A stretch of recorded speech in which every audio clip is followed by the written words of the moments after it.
몇 년 전에 양파거지, 연필거지라는 말이 사회적 이슈로 떠오른 적이 있었습니다.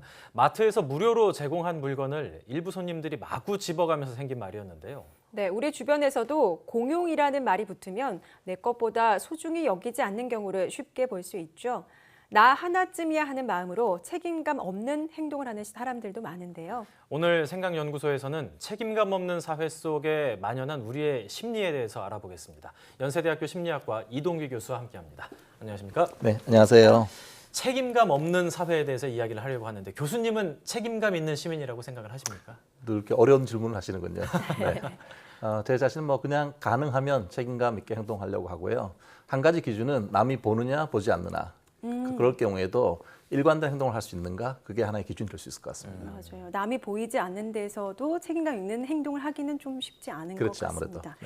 네. 네, 요즘 이기적이고 배려 없는 행동을 하는 사람들이 좀 많이 늘어난 것 같은데요. 책임감 없는 사회에는 어떤 특징들이 나타날까요? 뭐 지금 말씀하신 것처럼 생각보다 이게 자기가 중요하잖아요. 네. 책임감 없는 사회는 자기. 그다음에 이제 조금 확장하면은 자기 가족까지는 되게 중요하게 생각해요. 그러니까 신조어 중에 하나가 가족 이기주의 이런 것들이 있을 수가 있고요. 예. 또 하나는 이제 그 타인의 아픔에 대해서 공감을 하지 않는 거예요. 예, 그냥 뭐 저 지나치거나 방관하거나 이런 태도를 보이고요. 또 그러면서 재밌는 건 뭐냐면 뭔가 자기가 좀 손해봤다 싶을 때는 상당히 불만이나 불평 이런 것들을 아주 강하게 어필하는 그런 사람들이 있는데 그중에서 특히 어떤 물건이라든지 또는 공공 서비스에 대해서 그냥 이걸 마구 써버리고 함부로 대하는 자세를 가리키는 그 심리 법칙이 있는데요. 그거를 공유지의 비극이라는 이름이 붙어 있습니다.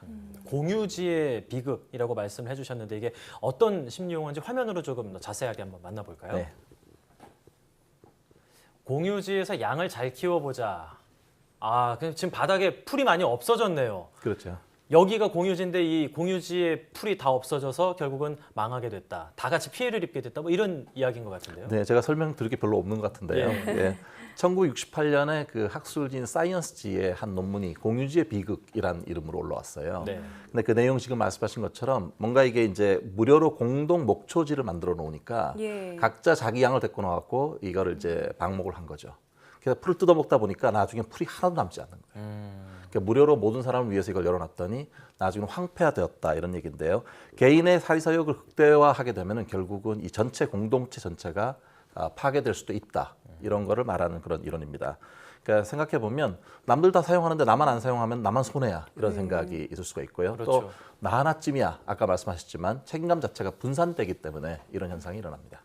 이런 공유지의 비극 우리 주변에서 쉽게 발견할 수 있을 것 같은데요. 저희가 화면으로 준비한 게 있습니다. 화면 함께 보시겠습니다. 네, 지하철의 시민 문고인데요. 원래는 좀 어느 정도 가득 차 있는데 군데군데 비어 있는 것을 볼 수가 있습니다. 그림을 보니까 아까 공유지의 비극처럼 공용 물품을 함부로 좀 사용하는 것 같습니다. 원래는 사용하고 제자리에 갖다 놔야 되잖아요. 그렇죠. 이게 사실 그래도 저기 문고에 몇 권 남아 있는 게 놀랍네요. 네, 그게 이제 흔히 볼 수 있는 저희가 지하철의 공공 대여 서비스라는 게 있잖아요. 예. 그래서 뭐 우산이라든지 의약품, 또 휴대폰 충전 이런 것도 가능하고요. 이렇게 했는데 처음에는 이제 그 시민들을 위해서 무료로 편의 제공하는 그런 건데 실제 하다 보니까 많은 사람들이 어떻습니까? 이게 뭐 공공재 같으니까 그냥 다 가져가 버리는 거죠. 그래서 지하철의 우산 대여 서비스도 회수율이 너무 낮으니까 중간에 없어지게 되고 예. 그다음에 최근에 시행되었던 비상의약품 같은 것들도 앞으로 사라질 거라는 얘기가 있습니다. 생각을 해보면은 저도 학생 때 친구들이랑 같이 이제 세트 메뉴로 중국 음식을 시켜놓고 보면 다들 자기 짜장면은 안 먹고 탕수육만 먹다 탕수육이 금방 사라지는 이런 공유지의 비극을 겪은 적이 있었던 것 같은데 개인적으로 보면 사실 이런 것들이 서로 얼굴 붉히고 말지만 사회적으로는 굉장히 큰 문제가 될 것 같거든요. 어떤 문제를 초래할 수 있나요? 그렇죠. 개인적으로도 물론 싸움 나겠죠. 예. 서로 하다 보면. 근데 이제 사회적으로는 이게 뭐 도로라든지 공원 같은 거는 공공이 사용할 수 있는 그런 그 공간이잖아요. 그런 것들도 이제 점점 황폐화될 수가 있고 무엇보다 저희가 이제 눈에 보이진 않지만 공기라든지 또는 이제 지하 자원 또는 삼림 자원 이런 자연 환경 자체도 이제 공유지인데 이거는 미래 후손들한테 물려줘야 될 그런 거잖아요. 예. 근데 이거를 함부로 이제 막 쓰다 보면 결국은 이게 고갈되어 버리는 그런 현상이 생기고 그러면 결국 저희 미래가 없는 그런 일이 생깁니다.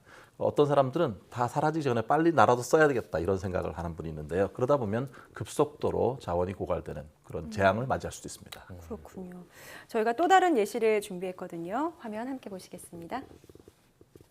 네, 이 그림에서는 지금 쓰레기가 굉장히 넘쳐 보이는데요. 다른 곳에서 온 쓰레기들도 보이는 것 같고요. 어떻습니까? 네, 이게 실제로 이제 어떤 백화점 앞에 그 사람들의 편의를 위해 갖고 쓰레기통을 설치를 했어요. 예. 그러니까 뭐 오며 가며 길가에 떨어져 있는 걸 놓으면 깨끗하게 이제 도로가 정돈될 수 있잖아요. 예. 근데 사람들이 거기에다가 쓰레기를 계속 갖다 올려놓는 거죠. 심지어는 자기 집에 있는 쓰레기를 들고 와갖고 그 쓰레기통에 갖다 놓는 거예요. 그렇게 되면은 중간에 이제 백화점 입장에서는 좋은 의도로 이걸 했지만 나중에는 뭐 악취가 나고 이렇게 되니까 결국은 쓰레기통 자체를 없애 버렸다고 합니다. 이와 같은 현상을 설명하는 심리 법칙 중에 하나가 깨진 유리창 이론이라는 게 있습니다. 예. 그게 뭐냐면은 만약에 이제 도로에 차 같은 게 방치됐을 때 유리창 같은 게 깨져 있잖아요. 네. 그럼 여기서는 뭔가 치안이 제대로 작동이 안 되는구나 이런 하나의 신호로 받아들이는 거예요. 그렇죠. 그래서 훨씬 약탈이라든지 위법 행위가 더 많아진다는 건데요. 쓰레기통 같은 경우도 실제로 많이 이게 넘쳐나고 막 이렇게 되면은 저걸 딱 봤을 때 여기서는 나도 그 쓰레기 버려도 되는구나 이렇게 생각하니까 일종의 그 깨진 유리창 이론처럼 사람들이 그걸 막 낭비하게 되고 그다음 남용하게 되고 이기적으로 행동하는 그런 걸 말하게 됩니다. 아무래도 이제 좀 정돈이 잘 돼 있으면 곱게 갖다 놓을 것도 어지럽게 돼 있으면 사실 휙 던지고 마는 그런 일들도 쉽게 생각하는 거죠. 예, 네. 있을 것 같습니다. 자, 세 번째 그림 저희가 준비해 놓은 게 있는데요. 함께 보실까요? 지금 상황을 보니까 소매치기를 당하고 있는 게 아닌가 싶거든요. 네. 근데 사람들이 보고도 가만히 있는군요. 저런 거 되게 많죠. 예. 근데 이제 이게 놀랍게도 사람들이 많으면 많을수록 도와줄 것 같지만 네. 많으면 많을수록 오히려 방관을 해요. 그래서 이제 붙은 얘기가 이게 책임감이 이제 분산되니까 그때 이제 나온 얘기가 방관자 효과라는 게 있습니다. 예. 이게 1964년에 한 여성인 제노비스라는 사람이 중간에 이제 강도에 의해서 칼에 찔려 죽는 비극적인 그런 사건이 있었는데요. 네. 그때 상당히 많은 목격자들이 있었다고 해요. 근데 아무도 신고를 안 했다는 그런 놀라운 결과입니다. 도와주지 않을 뿐더러 신고도 안 했다고요? 신고도 전혀 하지 않았어요. 그래서 이게 아마도 나 아니라도 누가 도와줄 거야. 이런 식으로 책임감 자체가 약간 회피되고 분산되니까 그런 게 생기지 않을까 생각합니다. 그래서 위험에 처하게 되면 빨간색 옷 입은 분 도와주세요 이렇게 구체적으로 얘기를 하라고 하는데 이거 맞는 건가요? 네, 실제로 그렇게 하는 것이 효과가 있다는 얘기가 많습니다. 예. 왜냐하면은 아무도 지적을 안 했을 때는 모두의 책임이고 네. 어떻게 보면 아무도 책임을 안 지게 되는 거지만 빨간색 모자인 저분 도와주세요 하면 책임감이 특정한 사람에게 이렇게 특정되니까 자기가 책임감을 느끼게 되잖아요. 네. 그러니까 뭐라도 행동하게 된다는 거죠. 그러니까 구체적으로 누구를 지목해서 도움을 요청해라. 그것이 하나의 비결이 될 수 있겠습니다. 얘기를 듣다 보니까 굉장히 좀 쉽게 넘어갈 만한 문제가 아닌 좀 심각한 사회 현상이라고 생각이 되는데요.